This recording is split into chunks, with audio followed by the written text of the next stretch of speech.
What's the best style of music for me to listen to make the most of my dancing? That's the question that we're going to answer in this edition of Musicality Moments.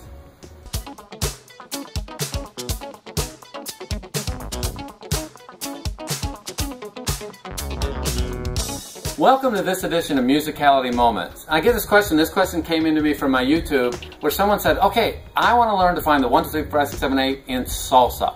And now, I don't know how many of my videos they watch, but their thing was, I'm a salsa dancer. I don't give a rip about R&B or tango or bachata or these other things you're using.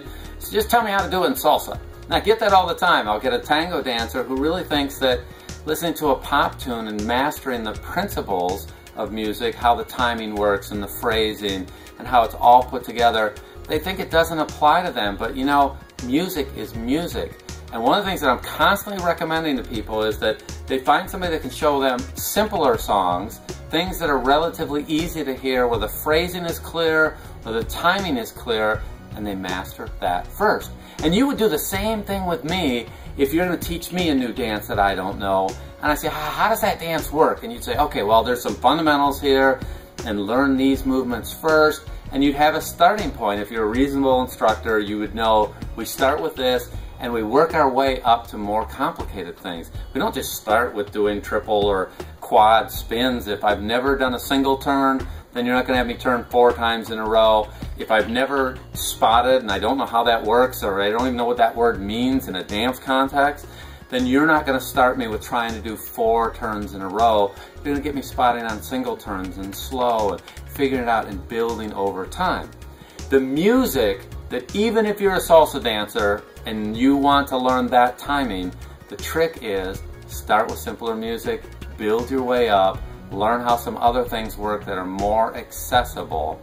And if you are totally nailing these other simpler things and listening to country music and nailing it, listen to some R&B, some pop music, some things where the groove is more explicit, more obvious, the timing is obvious, the phrasing is obvious, then graduate to your specific music.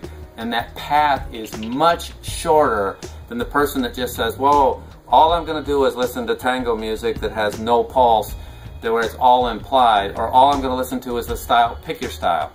Listen to things that make sense in terms of learning, and then work your way up to your favorite music. And you'll get there much sooner than the person that's caught up in, I only want to do my style. That's one of my recommendations. Listen to simple things, work your way up. I hope that answers your question. You want to be great at salsa and you're not today, that's not always the right place to start. You want to be great at tango and you're not today, that's not always the right place to start. We can apply that to all the different musical types. Very often there's something simpler to learn with.